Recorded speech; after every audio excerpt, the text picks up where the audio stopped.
Je vous rappelle, frères, l'évangile que je vous ai annoncé, que vous avez reçu, dans lequel vous avez persévéré et par lequel vous êtes sauvés, si vous le retenez dans les termes où je vous l'ai annoncé, autrement vous auriez cru en vain.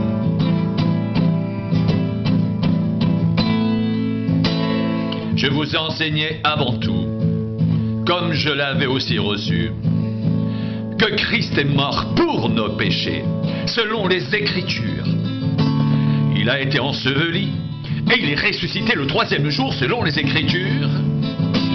Et il est apparu à Céphas, puis aux 12. Ensuite, il est apparu à plus de 500 frères à la fois, dont la plupart sont encore vivants, et dont quelques-uns sont morts. Ensuite, il est apparu à Jacques, puis à tous les apôtres.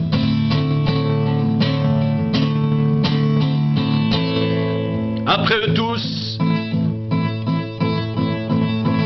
il m'est apparu à moi, comme à l'avorton, car je suis le moindre des apôtres. Je ne suis pas digne d'être appelé apôtre, parce que j'ai persécuté l'Église de Dieu. Par la grâce de Dieu, je suis ce que je suis. Et sa grâce envers moi n'a pas été vaine, loin de là. J'ai travaillé plus que tous. Non pas moi toutefois, mais la grâce de Dieu qui est avec moi. Ainsi donc, que ce soit moi, que ce soit eux. Voilà ce que nous prêchons, et c'est ce que vous avez cru.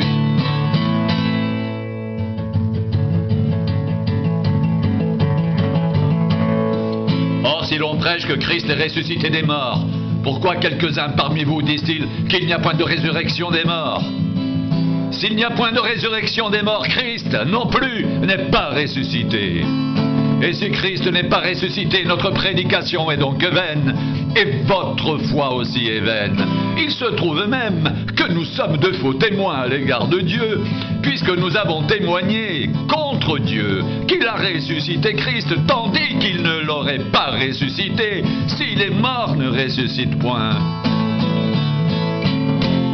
Car si les morts ne ressuscitent point, Christ non plus n'est pas ressuscité. Et si Christ n'est pas ressuscité, votre foi est vaine. Vous êtes encore dans vos péchés. Et par conséquent aussi, ceux qui sont morts en Christ sont perdus. Si c'est dans cette vie seulement que nous espérons en Christ, nous sommes les plus malheureux de tous les hommes. Mais maintenant, Christ est ressuscité des morts, il est les prémices de ceux qui sont morts. Car puisque la mort est venue par un homme, c'est aussi par un homme qu'est venue la résurrection des morts. Et comme tous meurent en Adam, de même aussi tous revivront en Christ. Mais chacun en son rang, Christ comme prémisse, puis ceux qui appartiennent à Christ lors de son avènement. Ensuite viendra la fin, quand il remettra le royaume à celui qui est Dieu et Père, après l'avoir réduit à l'impuissance toute domination, toute autorité et toute puissance. Car il faut qu'il règne jusqu'à ce qu'il ait mis tous ses ennemis sous ses pieds. Le dernier ennemi qui sera réduit à l'impuissance, c'est la mort. Dieu, en effet, a tout mis sous ses pieds. Mais lorsqu'il dit que tout lui a été soumis, il est évident que celui qui lui a soumis toute chose est excepté. Et lorsque toutes choses lui auront été soumises, alors le Fils lui-même sera soumis à celui qui lui a soumis toutes choses, afin que Dieu soit tout en tous. Autrement, que feraient ceux qui se font baptiser pour les morts si les morts ne ressuscitent absolument pas? Pourquoi se font-ils baptiser pour eux? Et nous, pourquoi sommes-nous à toute heure en péril? Chaque jour, je suis exposé à la mort. Je l'atteste, frère, par la gloire dont vous êtes pour moi le sujet en Jésus-Christ notre Seigneur. Si c'est dans des vues humaines que j'ai combattu contre les bêtes à Éphèse, Quel avantage m'en revient-il si les morts ne ressuscitent pas? Mangeons et buvons, car demain nous mourrons. Ne vous y trompez pas, les mauvaises compagnies corrompent les bonnes mœurs.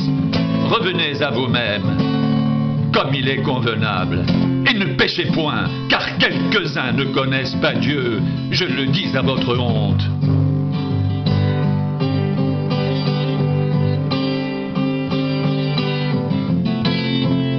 Mais quelqu'un dira, comment les morts ressuscitent-ils et avec quel corps viennent-ils? Insensé, ce que tu sèmes ne reprend point vie s'il ne meurt. Et ce que tu sèmes, ce n'est pas le corps qui naîtra, c'est un simple grain de blé peut-être, ou d'une autre semence. Puis Dieu lui donne un corps comme il lui plaît, et à chaque semence, il donne un corps qui lui est propre. Toute chair n'est pas la même chair, mais autre est la chair des hommes, autre celle des quadrupèdes, autre celle des oiseaux, autre celle des poissons. Il y a aussi des corps célestes et des corps terrestres. Mais autre est l'éclat des corps célestes, autre celui des corps terrestres. Autre est l'éclat du soleil, autre l'éclat de la lune, et autre l'éclat des étoiles.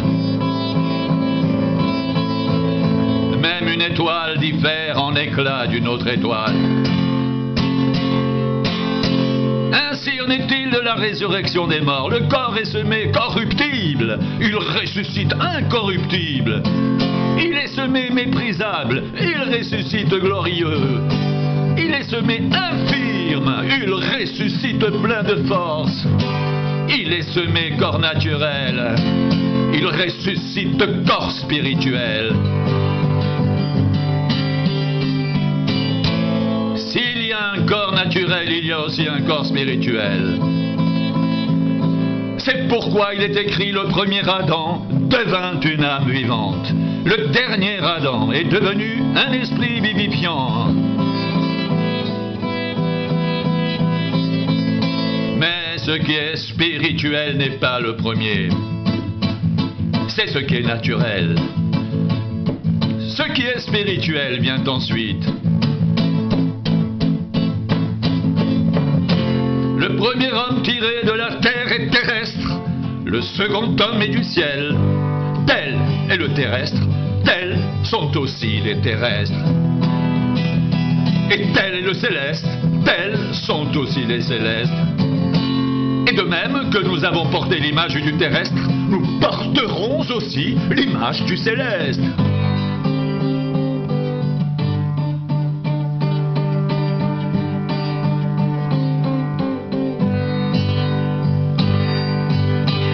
Ce que je dis, frère, c'est que la chair et le sang ne peuvent hériter le royaume de Dieu, et que la corruption n'hérite pas l'incorruptibilité. Voici, je vous dis un mystère. Nous ne mourrons pas tous, mais tous nous serons changés en un instant, en un clin d'œil, à la dernière trompette. La trompette sonnera et les morts ressusciteront incorruptibles, et nous serons changés. Car il faut que ce corps corruptible revête l'incorruptibilité, et que ce corps mortel revête l'immortalité.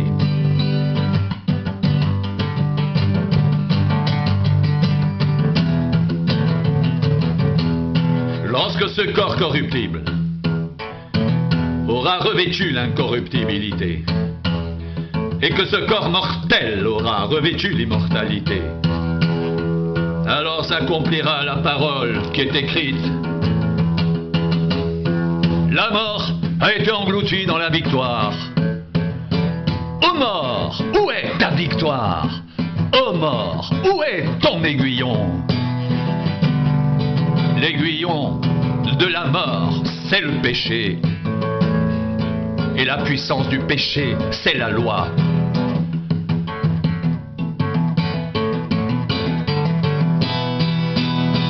Mais grâce soit rendue à Dieu, qui nous donne la victoire par notre Seigneur Jésus-Christ.